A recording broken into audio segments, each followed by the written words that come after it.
kabayan. Ayan, ayan na siya oh. Oh, ayun. Yun na siya, dudugtong, di ba? Pupunta dyan.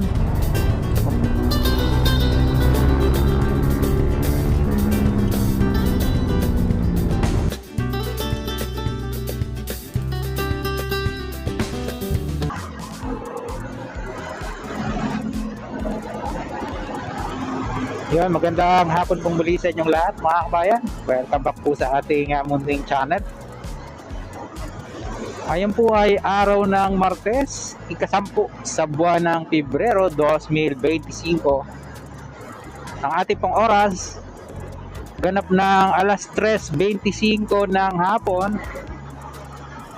Kasalukuyan, nandito po tayo sa papunta ng C5 extension. Oh yeah. Ito pong ating nasa left side, yan po yung Cavitex C5 Link Expressway. Na siya pong nagko-connect sa Taguig at saka sa Parañaque area. Dadaan ng Pasay. Ayan, update ko po kayo dito sa huling segment na ginagawa nito pong Cavitex C5 Link o dating Cavitex C5 South Link. Nung kasing nakaraan, nadaanan po natin siya, kakalagay lang ng espalto, napakakapal, parang isang roller ang kapal. Tingnan natin kung makikita uli natin ano, kasi yung bahagi po ng dating C5 extension, inuko pa po yun, yun ang naging right of way ng i-correct nyo po ako kung yan ay mali. Yan po yung yung dinaanan ng C5 Cavitex C5 Link Expressway ng segment 3B. Alamin natin, parang hindi na magtatagal to, mag-o-OB na siya. Paunahin lang natin yung motor na yan, napakaingay. Lakas pa namang sumagot ng ating microphone. Yan.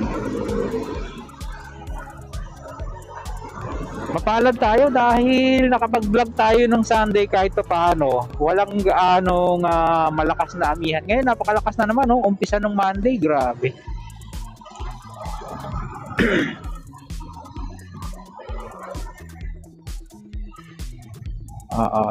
Isa po ito sa exit ng Cavitex C5 Link. Galing yan ng Taguig ng C5 nga. Yan, tignan nyo. Wala ditong traffic light kaya minamanduhan ng mga gwardiya mano-mano or manually para hindi siya magkaroon ng kaguluhan sa traffic.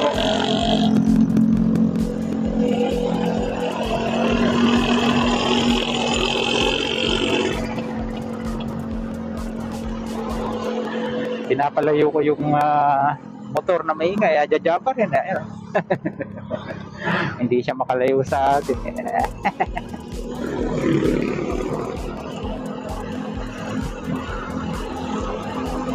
Kung sakasakali ay baka ito na yung huling update natin dito at yan ay magbubukas na wala po kasi tayong balita. Anyway, magkakalkal tayo sa internet or sa Google kung mayroon na siyang nakatakdang petsa kung kailan siya magbubukas. Para mas mapabilis, ayan yung biyahe ng mga kababayan natin na magagaling dyan sa C5 patawid po ng Parañaque area at ng Pasay area. Dito nga sa pa-take off yung PAL. Grabe. Ayan na siya, napakakapal, di ba? Abay, dito sa bahagi ito hindi lang to isang roller, kabayan. Ayan na siya ayun, doon na siya, dudugsong, di ba? Pupunta dyan. May nagdaraan na nga. Ano nila yan? Service ng contractor yan,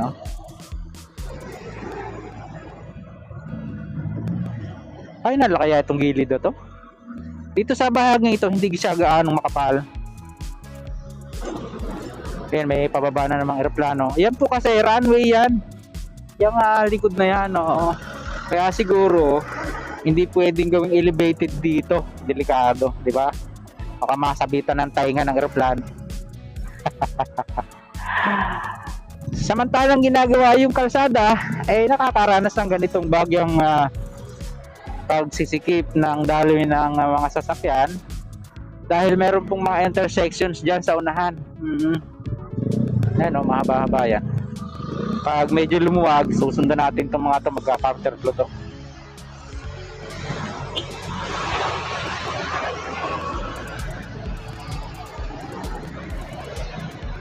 Okay.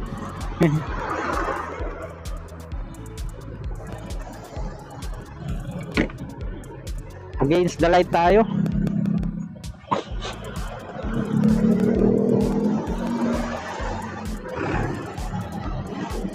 Napakalamig pa rin kapag kagabi. Mahaba yan. Grabe, lalo na siguro sa mga probinsya nyo, no? Actually, dyan nga po sa parting Katimugan, may mga lugar dyan na binabaha. Oo. Eto, tamo ang kapal, oh. Depende pala yan kasi kung naka-level siya, medyo kakapal yung bahaging mababa, no? Naintindihan po yun ng mga ng mga marunong ng sukat. Kapag ka i-level mo yung ano niya, yung pantay na pantay sa ibabaw, siyempre yung ilalim niya alon-alon, mayroong mga part na malalim, mayroong mga part na bababaw, pero dito ang kapal, oh. Tingin ko mga isang ruler nga yan. Oo. May road markings na mga kabayan, di ba, no? Nakita nyo? May road markings na.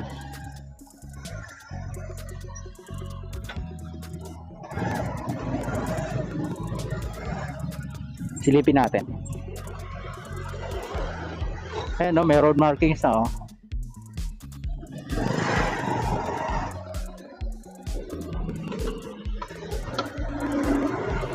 Tapos doon sa unahan ng konti, meron siyang lane separator. Yung may guhit na dalawa na yan, lalagyan siya ng concrete barrier sa gitna. Tapos magkabila, lalagyan po yun ng mga maliliit na aluminum ba yun o lata na may reflectorized sticker siguro.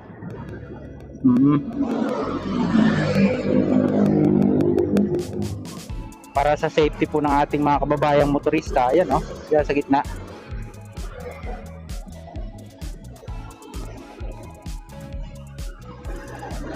Yan, isa ito sa nagiging cause ng pagbagal.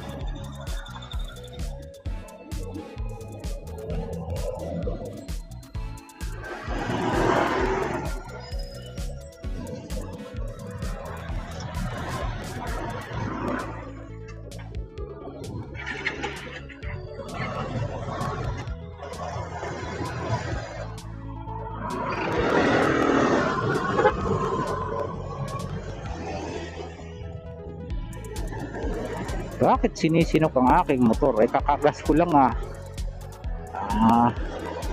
kailangan na namang ipalinis ang carburetor siguro dito.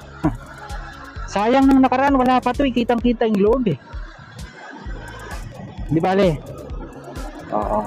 Baka nga sabi ko sa inyo, baka last update na natin to dahil tingin ko ay hindi na maglalaon at yan po ay bubuksan na sa mga motorista para mas mabilis na yung daloy ng mga sasakyan.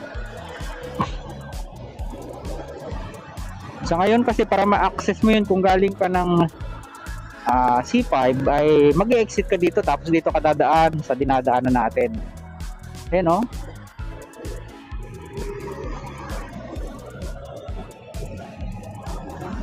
Ayan, oh, may guhit na, di ba? May road markings na.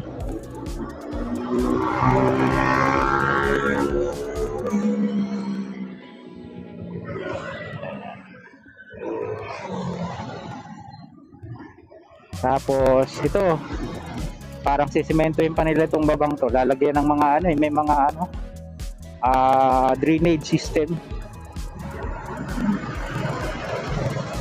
So, ang maiiwan malamang dyan yung mga gilid-gilid na labas. Traffic na rin pabalik. Grabe. Saan kaya tayo iikot mamaya? At makulimlim na kabayan, sana huwag tayong abutin ng ulan. Tuloy-tuloy yon. Ito yung dating Kaingin Road, kung maalala nyo. May mga bahayan dyan na dinimolish. Yan na yun. Opo, hindi na maawari ano. Ganda na kasi eh.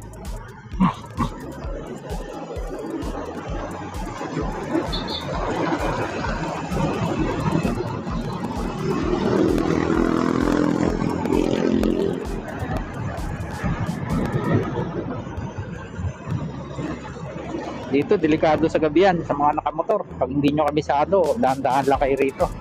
May mga part na malalalim.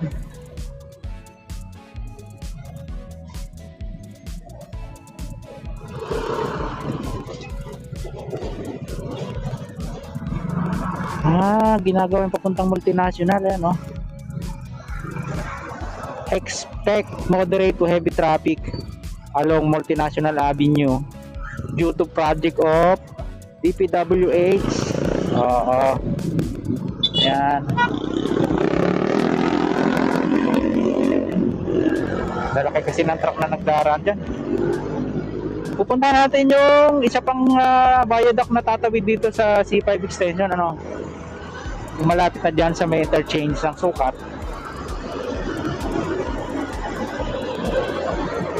Ayan naman, may lalanding na naman. Sunod no? Parang minuto lang ang interval nila.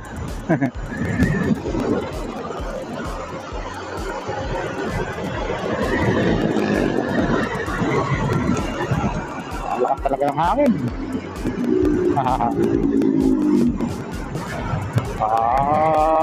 Ayun no, umuugal.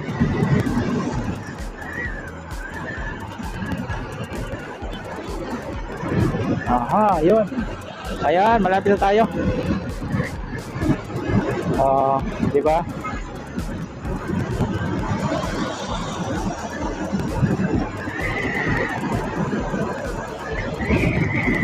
Ito na siya. Magbagal tayo dito ng konti para makita natin.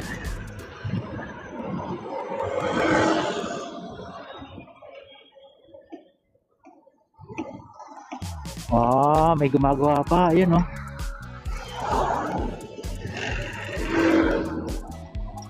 Interchange po yung una-una na yun ng konti. Paranaque exit. Yun yung Sukat interchange.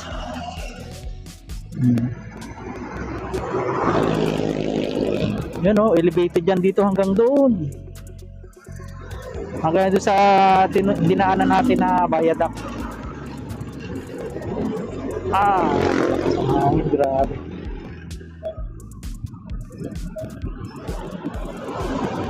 Lapad no? Ang lapad dito sa parking ito. Pero pagdating doon sa dinaanan natin kanina, palibasa ay nakiamot lang ng right of way ay makitid. Parang 4 lanes lang yun. Alanganin pa.